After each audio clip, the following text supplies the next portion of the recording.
Joined now by Josh Howard, Wake Forest Sports Hall of Fame, class of 2013. Josh, tell me, what was your very first impression of Wake Forest? You grew up here in Winston-Salem, so you probably learned of the school earlier than most folks. Well, I knew it was a great university. Had great talents come out like Tim Duncan. Was one of the guys that I actually paid attention to coming up in Winston-Salem. So once I got that opportunity to come here, I jumped at it and took full advantage of it. I think this is probably a pretty obvious answer, but which person had the greatest influence on you here at Wake Forest in terms of your athletic career? Coach Skip Prosser. I know a lot of people that know me know that when those questions like that are asked, I always bring up his name. He made me realize the importance of basketball, you know, on and off the court, and how I can apply it to my life, you know. So if it wasn't for, you know, Coach Prosser, you know, coming into my basketball career my last 2 years, you know, I don't think I'll be at this point in my career. Okay. From an academic standpoint, is there a particular faculty or staff member who had a great influence on you? Dr. Hopkins and Dr. Charles Kimball. Those two really pushed me, really influenced me, especially Mrs. Hopkins. I remember one time she made me get up. I forgot to bring my book to class. Made me go back to my dorm room and get the book, and I had to come back and read once I got there. So if it wasn't for that motivation right there my freshman year, another lesson, I think I wouldn't be at this point in my career. Let's talk about your playing career. What are your favorite moments as a Demon Deacon? Of course, beating Duke and Carolina. Those two, you know, we look forward to doing those things. But just coming in, not really known as a kid, as far as being very, very talented, you know, or well known in the ACC, and to win the NIT right out like that, I think that spoke a lot about our team, you know, as my freshman year. Is there one piece of information that you learned here at Wake Forest that seems to have carried with you throughout your life? Just staying consistent with who I am and believing in myself. You know, being from Winston-Salem, especially the South Side, you know, there was a lot of doubt as far as coming out of that area, you know, and for me to be able to come out of that area, get over to Wake and prevail and do the things that I needed to do to get to this point, you know, that's a life lesson in itself. Tell us, what was your reaction when you learned you were going into the Hall of Fame? I'm still, like, it's unbelievable, you know, it's a surreal moment, you know, kind of like when I made it to the NBA Finals, you know, it's something that you never really think about, but when that day has come, you know, you just sit back and amazed and like, like, you know, you really, you know, did something with yourself, you know, and for me to be able to sit back like this right now at the age of 33, you know, it's a blessing. For WakeForestSports.com, this is Josh Howard in the Wake Forest Sports Hall of Fame induction ceremony. A Winston-Salem native, Josh Howard. Josh is the third Winston-Salem native to be inducted into our Hall of Fame. Who are the other two? Not Chris Paul. He's not eligible yet. No, Skip is not. Ed Bradley. Who's that?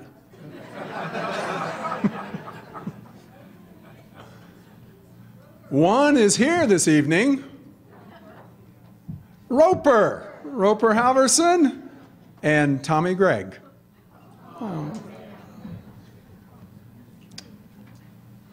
As a 3-month-old, Josh had to have his legs broken as they were severely curved at birth.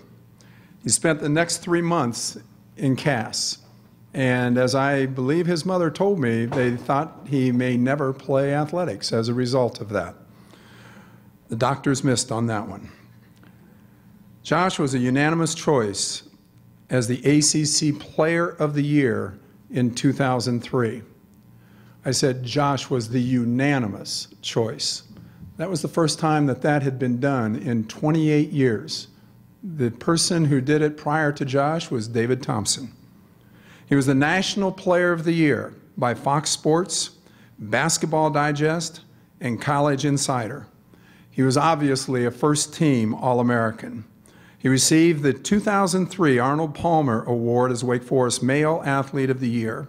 He led the ACC in scoring and offensive rebounds. He helped the Deacons to their first outright regular season ACC title in 41 years. I think most of us remember that year with Josh leading our team. Every once in a while you see an athlete tell his teammates, maybe not verbally, but figuratively, get on my back. I'm going to take you to the promised land. And that was what that year was all about with Josh.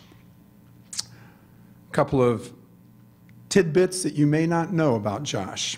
In 1995, Josh saw Tim Duncan at a professional wrestling match and asked him for his autograph. And Coach Mike Krzyzewski called Josh Howard a beautiful player to watch on both ends of the court. I was thrilled to watch Josh Howard every time he played because he would never take a play off offensively or defensively, and he knew how to win. I enjoy watching him today. I talked with him earlier this evening, asked him how he was doing, and he said, you know, I had a knee injury last January, and the doctor just released me this week. I'm going to be back in the NBA this year. That's the Josh Howard we all know and love, and let's welcome him as our newest member into the Wake Forest Hall of Fame.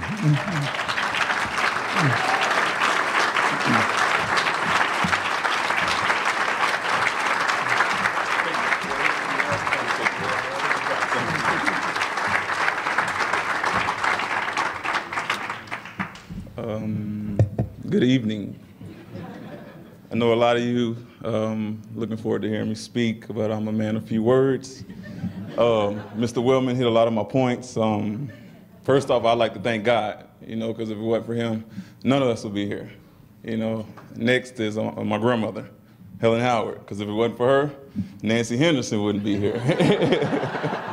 So, you know, and if it wasn't for my mom and Kemp, y'all don't know who that is, but if it wasn't for them two, I would not be here.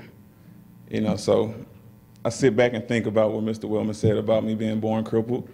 I seen baby pictures, you know, and it was just like, you know, from day one, it was always a challenge for me, you know, but I never looked at it like that. You know, I looked at it as a blessing to be in this world, to have a great family. You know, my aunts are out here, you know, and for them to always be behind me, you know, no matter what the situation was coming up here in Winston-Salem, you know. So, you know, it's just an emotional moment for me right now because I got the phone call from Mr. Wellman when I was going through some hard times with my injury, you know, and you know, it's a part of the game, but I made it through it, you know, and I'd like to thank you, Mr. Wellman, for keeping in touch with me like that.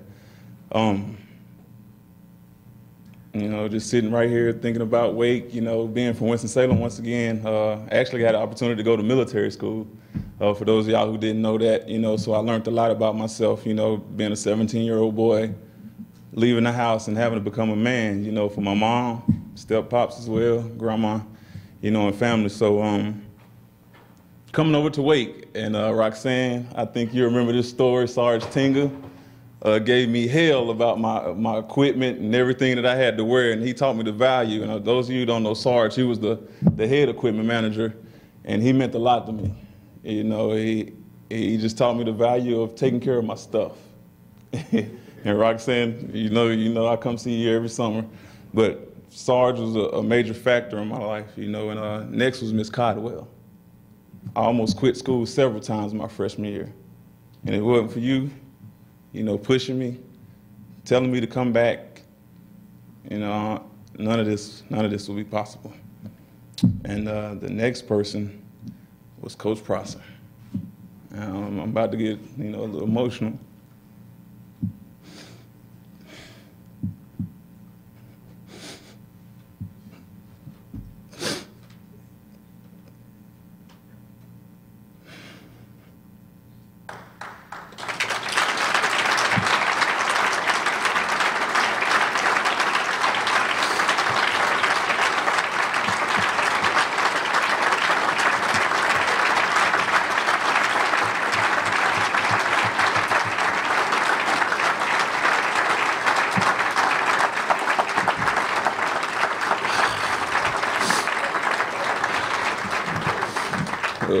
Coach Prosser, along with Coach Odom, Miss Odom, make sure you get on Coach Odom too for not being here.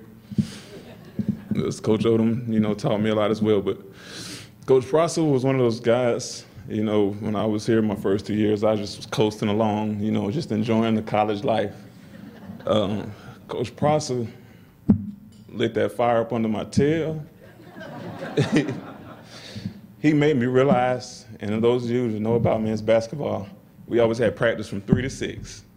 No matter what, we had to be there from 3 to 6. And some of the guys who used to drag their feet would get there at 2:59, and I was one of them. And to be ready to go at 3:30 when I know we still had 2.5 hours left. So Coach Prosser pulled me to the side one time, and he made me, you know, realize the importance of, you know, what I did outside of basketball. And he said, don't come into my gym being a 3 to 6 guy. Come to my gym being a 6 to 3 guy. Meaning, what you do outside the gym will carry you a long way. And once that settled in with me, the sky was the limit. And like I said, I just appreciate him. And I know he's up there smiling. And another family that I like to appreciate is the Hall family. I know y'all didn't think I was gonna forget about y'all. Because if it wasn't for y'all, I sure not would have been in college. Claxton, you know, he was a great part of my life as well. So, you know, like I didn't come up here to cry and all that good stuff. But I had a lot of people here at Wake Forest that actually cared about me. And y'all don't know how much that is to a young black man and how that feels for me growing up here in Winston-Salem. And I just want to thank y'all. I just want to thank y'all. And if I forgot anybody, you can cuss them out, talk junk about me later. But I'm still going to love you the same way I loved you when I came in here. So with that being said, I'm not going to talk your head off. It's almost 9 o'clock, and Corey, you're next. So I'll see y'all later. Oh, hold on. Go deep, go deep, go deep.